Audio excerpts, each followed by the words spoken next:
Hello, everyone. I wanted to say a few general things about this document that I've given you. This is a letter that Pope John Paul II addressed to, I believe, a an organization of Catholic scientists who engaged in some sort of thing.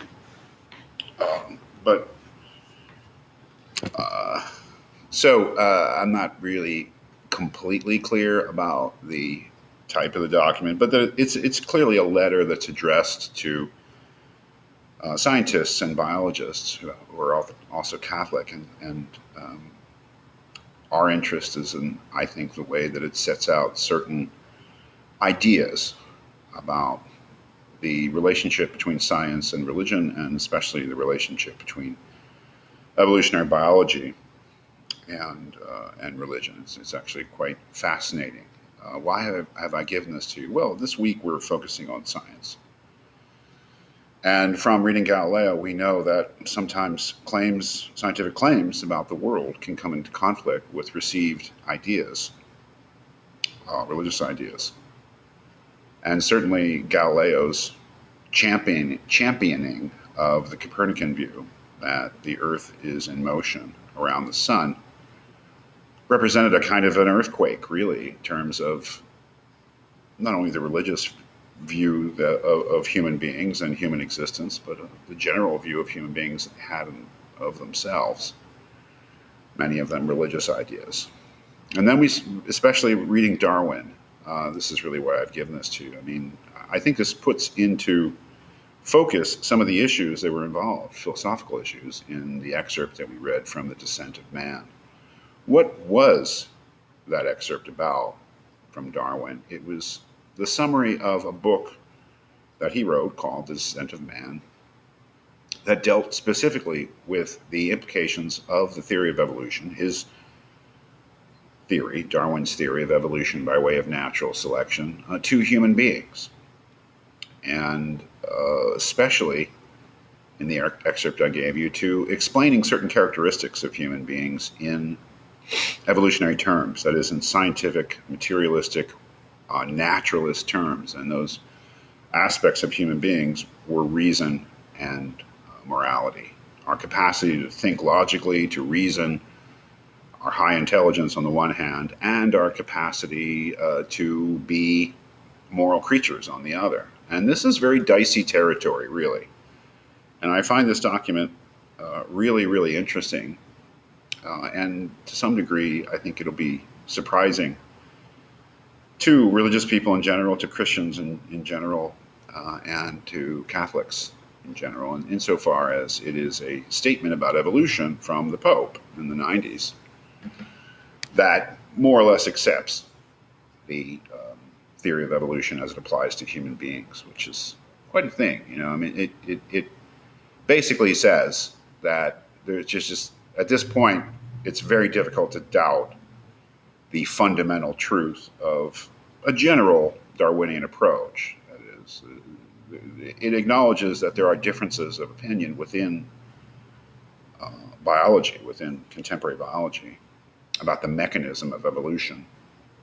That is, whether it's natural selection, as Darwin said, or there are other theories for how species change. But that species change is pretty much established scientific doctrine at this point. It's very, very difficult to credibly say that human beings have always existed in the form that you and I, exist now. No. And the evidence is just too heavy that human beings evolved. That seems to be the starting point of this document. The Pope is saying, yes, that's true. Human beings have evolved. There's no question about it, really.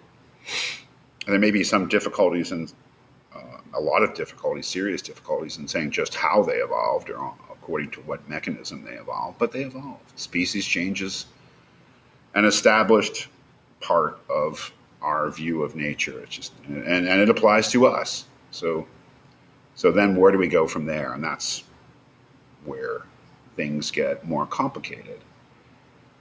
This document really deals with where do we go from there. It's written in a very subtle way. It's written in a very careful way.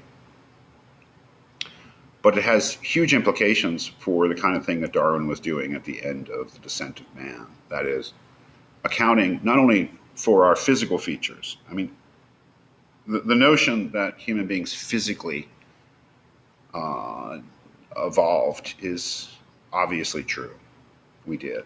And certain characteristics that we have physically are the result of evolution. There's no question about it. If you and I look at our hands, these wonderful instruments that we take for granted, it's quite clear that the human hand, with its opposable thumb and all its incredible abilities, evolved over millions of years, to be this, what it is here, as an adaptation.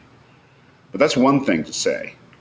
The root philosophical, theological issue here is whether we can go farther and say that our non-physical characteristics, our reason, what is called here in this document, the spirit, also emerged in an evolutionary sense. And that is really what's at issue here is how far do you go with a Darwinian explanation of human characteristics. It's one thing to say that a physical aspect of human beings, their hands, have evolved over countless generations, our ancestors, way back in time, and that they just emerged out of just nature, material nature. To say that what we would call our spirit, which would I think include reason, intelligence, and our moral capabilities, to say that they emerged out of a purely materialistic, scientifically understood chance process, that's something different. And that's the purpose of this letter, is to set out why that's different. And why that's different is because we talk about a physical characteristic like our hands. It's okay. Human beings need their hands. But we talk about a non-physical characteristic like spirit or intelligence or will or freedom or liberty or moral capacity. Then we're getting to the very essence of what it means to be a human being.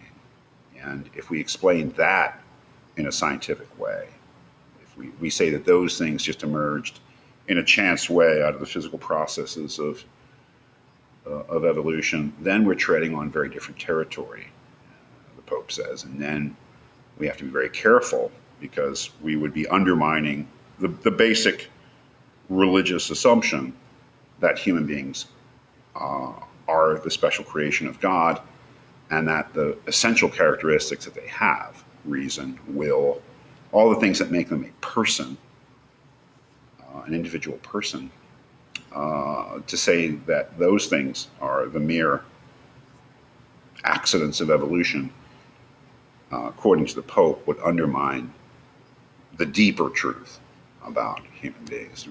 We'll get into the details, but I think that's the overview of what this document is really about.